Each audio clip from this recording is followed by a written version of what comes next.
When someone leaves your life, you have to trust that they've served their purpose, and it was time for them to move on. Now, it's time to say goodbye. For you to let them go, now comes the times of picking up the pieces and remembering all the wonderful memories you shared with them. And that sometimes hurts because you think to yourself, if only things were different. It's hard to accept, but it's over. In the end, it will help lead us to the path of our future and who we are truly meant to be.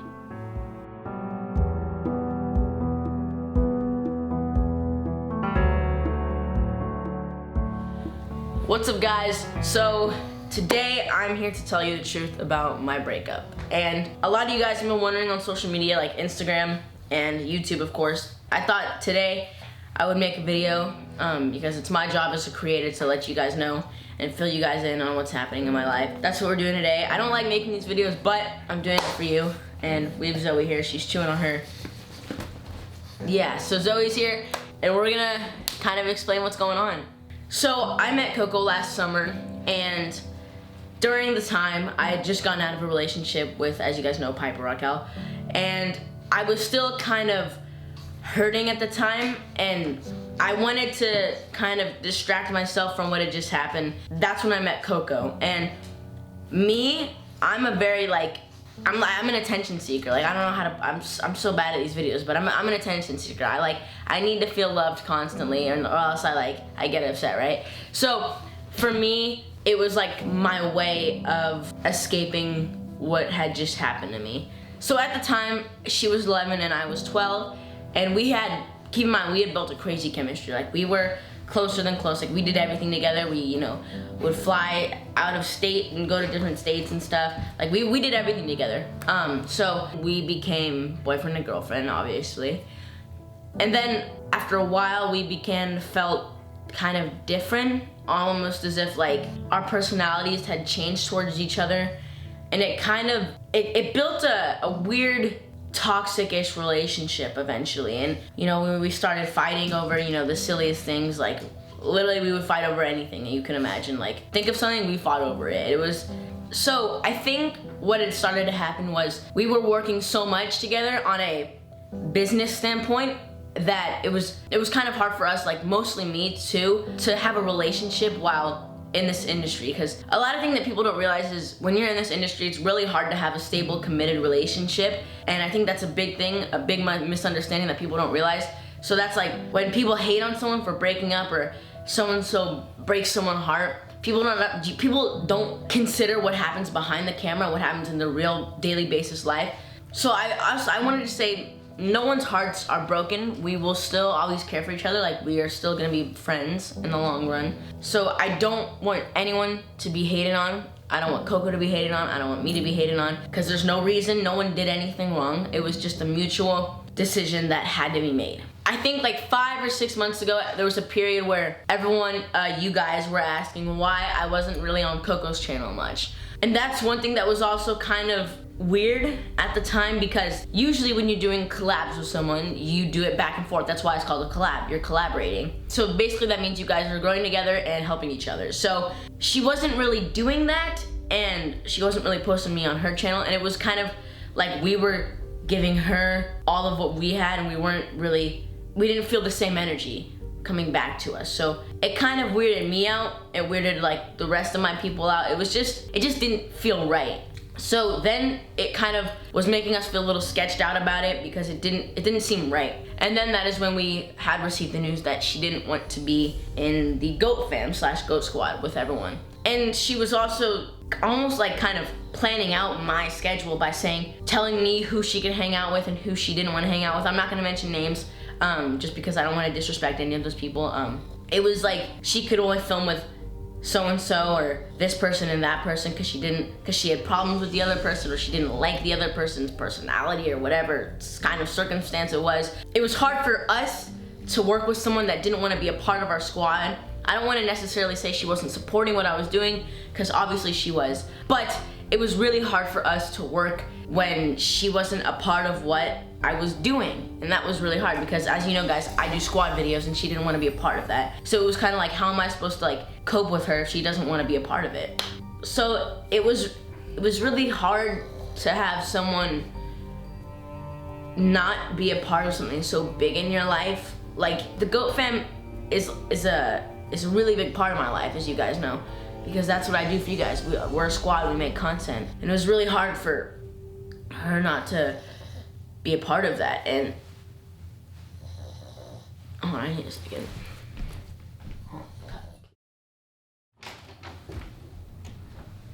So, you all good, bro? Yeah. Where do we leave off? So it's getting really hard to talk about this just because, you know, all the memories we have. As you know, we've done lots of videos together, and I think it's best to roll a montage clip. So I'll get back to you guys in a second, but let's relive the memories of Cavin this one time.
We rolling? Okay. So those were the memories of Cavin. They will still always be in my heart, so I don't want anyone to think that I'm just gonna forget about them and let go of them, because that is not true at all. So another thing that I don't really ever talk about is my mom. I want to give a huge shout out to my mom, Mama Magnus. You guys know her. I don't really talk about her a lot, but you guys know who she is. She's always in the camera, whether it's behind or in front. I want to give a shout out to my mom because she does so much for me and my squad, and honestly everyone that we're around. And you know, she made sure that Coco had the same manager as me, and we were doing the same jobs together. We were constantly recording music together. We were literally doing so much for Coco, and it's just like, I'm not saying that when you're doing stuff from someone, expect something back. I don't want to be a selfish person, but it's the amount of stuff we did for them that had such a positive outcome. It's you want to feel some sort of reward.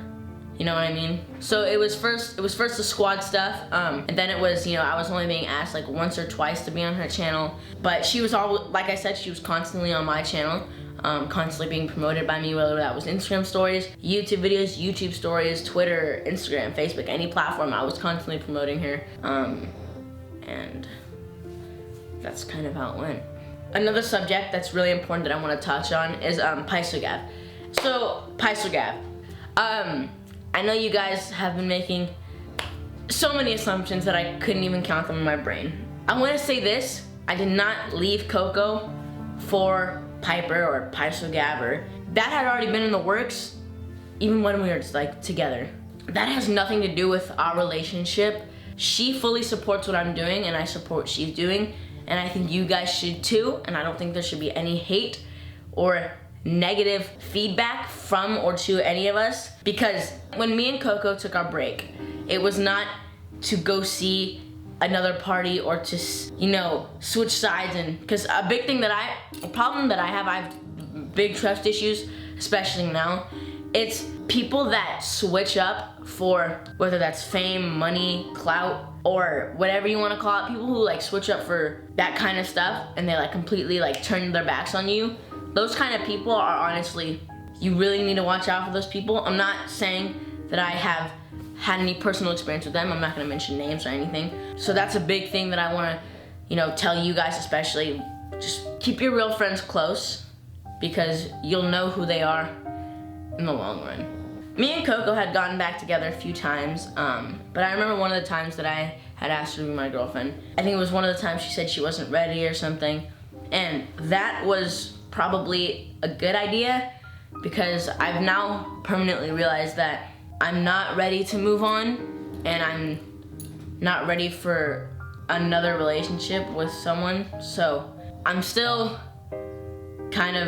my mind is still kind of clouded about all of this, so like I'm not really ready to move on because it's still like it's hard for me too because everyone thinks like I don't want you guys to think because like what it looks like to some of you guys is that I'm just completely throwing away these memories, I'm throwing away that, but that's not at all what it is. I'm completely cherished. Like a big thing about me is I cherish the little things, dude. Like I completely cherish and keep those little memories, even the big ones, the little ones. Like it's the small things that matter too in life. Like you don't need to do something big for someone for them to remember it. If they're your real friend, they'll accept you for the small things that you do. And that's how you know that this person is there for you and not what's around you or what they can gain from you. I have a headache. So I think another thing that has been happening on social media, I think this is like probably the last topic I'm gonna touch on, but so my song Hearts on a Pendant, it comes out July 31st, I think. Everyone was saying that, like, who's the song about, and like, oh, you wrote it about your ex-girlfriend, like that's messed up. But the song, when you're a writer, I just wanna say this. So when you're an artist writing in the music industry, you tend to write about what is going on in your life and what you've experienced and the pain you felt. That's, I think, what good music comes from, is pain. So Hearts on a Pendant was not made for a specific person, but some verses in the song and some parts were about specific people. But obviously, I think it's clear who it was about. But I think some of the other verses were just other parts of my heart and other parts of, people that have, hurt me in the past. You guys know, I'm 13 years old. I'm not even 14 yet. Just newly teenager, so I'm still young, I've got a lot to learn, but I think I've touched on everything that I've wanted to, and I want to thank you guys if you're still watching for listening to me and staying here through the whole video, because it does mean a lot to me that I'm able to share, what's going on in my life through YouTube, because it's amazing and it's a blessing that I have a platform to share, what's going on in my life and the problems that I have. So, I think that's gonna...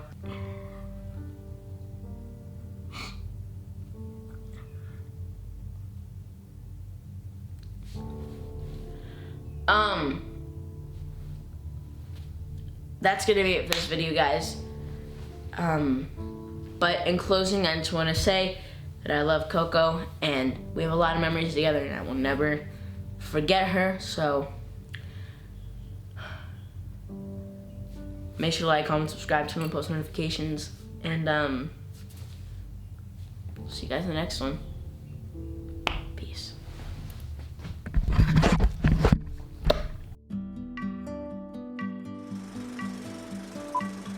So I'll maybe get out of the background with your Starbucks while I'm filming a very emotional video. Alright.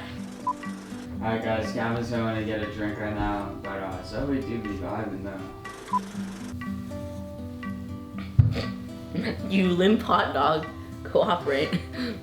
Okay. See you breaking hearts, leaving hearts on the pendant. Suicide doors, Lambo, and I ain't renting. You left me in the dark, still winning. I pray for you, yet you're still sinning.